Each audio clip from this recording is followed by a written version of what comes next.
manusia itu disebut hidup atau mati, itu kan ada ruh. Orang yang tak punya ruh itu orang mati. Dalam hal ibadah ada namanya ruhul ibadah. Keimanan itulah yang menjadi ruh dari ibadah. Maka ketika iman tidak ada, maka tak dinilai itu sebagai ibadah. Hanya menjadi rutinitas keagamaan. Nah, kalau nanti bicaranya rutinitas keagamaan, hanya sekedar gugur kewajiban, maka ada orang yang melaksanakan ibadah bukan hanya puasa, sebatas gugur dalam melaksanakan kewajiban. Ketika gugur dalam melaksanakan kewajiban, ya memang hitungannya paling tidak berdosa, tapi tidak juga berpahala. Makanya disinggung oleh Allah, banyak orang yang berpuasa kamin sha'imin, tapi nggak mendapatkan apa-apa, ilal ju' wal 'atas, kecuali lapar dan dahaga. Maka dari itu Bapak Ibu, Imam Al-Ghazali atau Syekh Abdul Qadir Jailani itu membagi puasa menjadi tiga.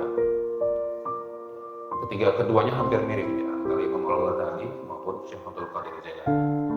Pertama ada puasanya puasa awal, puasa yang sebatas menahan makan, minum, ya, hubungan suami istri di siang hari di bulan Ramadan. Itu puasa awal, puasa yang tadi yang saya sebut sebatas menggugurkan kewajiban, yang penting tidak berdosa. Nah, kalau kita sampai hari ini puasa kita di posisi yang pertama itu sayang, karena yang dapat cuma lapar dan dahaga, pahala tidak dapat. Sekalipun memang pahala puasa itu kita tidak pernah tahu. Allah kan cuma janjikan as-shaumu li wa ana ajzi, puasa itu untukku, ya akulah yang menjadi ganjarannya. Artinya Allah yang lebih tahu apa balasan yang akan diberikan Allah kepada kita.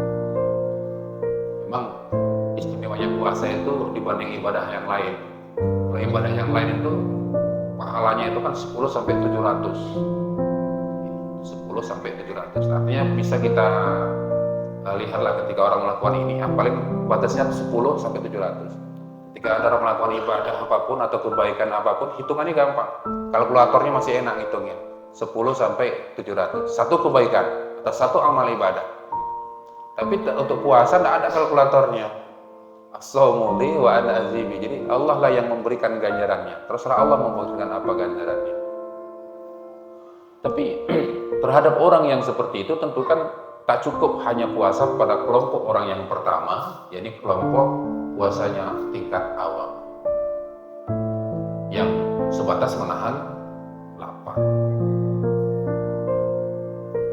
Tapi minimal kita sampailah pada puasa di tingkat yang kedua, yaitu puasa tingkat khawas, yang tidak sekedar menahan lapar, tidak sekedar menahan haus, atau tidak sekedar menahan untuk tidak berhubungan badan di bulan Ramadan, di siang bulan Ramadan, tapi juga menahan pandangan, menahan mulutnya, menahan telinganya, menahan kakinya, dan menahan seluruh anggota tubuhnya untuk melakukan maksiat kepada Allah.